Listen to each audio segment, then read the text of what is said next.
What kind of karma could Mr. Lindsey Graham face because he used his talents for destructive policies? Putting on my guru hat, how can you possibly judge another human being? You don't know what the man lived. Apparently, he never married. Apparently, he adopted his sister and he took care of her as she was much younger. A lot of people loved the man. A lot of people thought he was just the most amazing person they ever met. So, your opinion on that he caused harm might be shared by a lot of other people, by the way. But we shouldn't judge because, you see, we all cause harm. We all cause good things to happen. We stop causing harm when we become aware that we are causing harm. That's called regret. The guru hat's still on when I say, don't judge anybody else. Now, taking the guru hat off and now putting it into intellectual gear, all of us receive exactly what we give out. So if certain people cause harm in the world, their destiny is now to receive the same harm to themselves so that they know what it's like to feel the results of harm. Buddha in Buddhism and other religions, there's the cause and effect.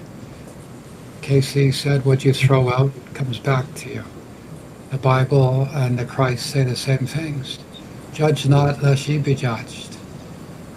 And so the question is not one to judge Lindsey Graham.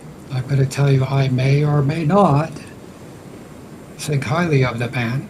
And I should say the things he's done, because I've watched him for 30, 40 years, or as long as he's been in politics. I've agreed with him and disagreed. But the one thing that's coming out in the news is that on both sides of the aisle, people are saying that they had fierce arguments with him. They disagreed. They called each other's names, but they had a camaraderie, a respect for each other. And that's how it should be. Your fiercest enemy, your fiercest person who objects to you, as long as you can get along as humans on one side and at the office or in politics on the other, somehow that weird balance can be worked out. But people in politics have a greater karma.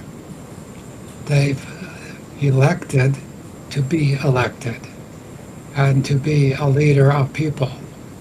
So they're just not going along like ordinary folks. They're up an octave or two. And whatever they've done, they're playing with their souls. In the future, they will have to be on the opposite side of those decisions. If you're the master in one life and the master of slaves, and you abuse your slaves or you love your slaves, in the next life you'll come back as a slave and you will find out what it's like to be a slave. And if you've abused slaves, you'll come back and that abused slave in a previous lifetime or turn will be your master. It doesn't have to be like plantation slavery. It can be working in a factory.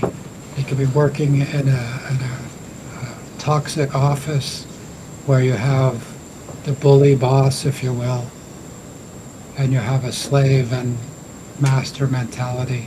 It gets complicated, but you see, for the soul, like all those stars out there right here, it looks complicated to us. Well, somebody knows where each and every one of them exist, and each and every one of them knows where they are. We don't know that, but they do. And that's the same as what the complication of what the soul knows. Now, I'm not promoting that this is right and that's wrong. I'm trying to say the philosophy that I've learned is that, and in studying the various other teachings of from religious points of view, is that what you give out comes back. An eye for an eye and a tooth for a tooth. Not one iota more or less. That is a universal spiritual law.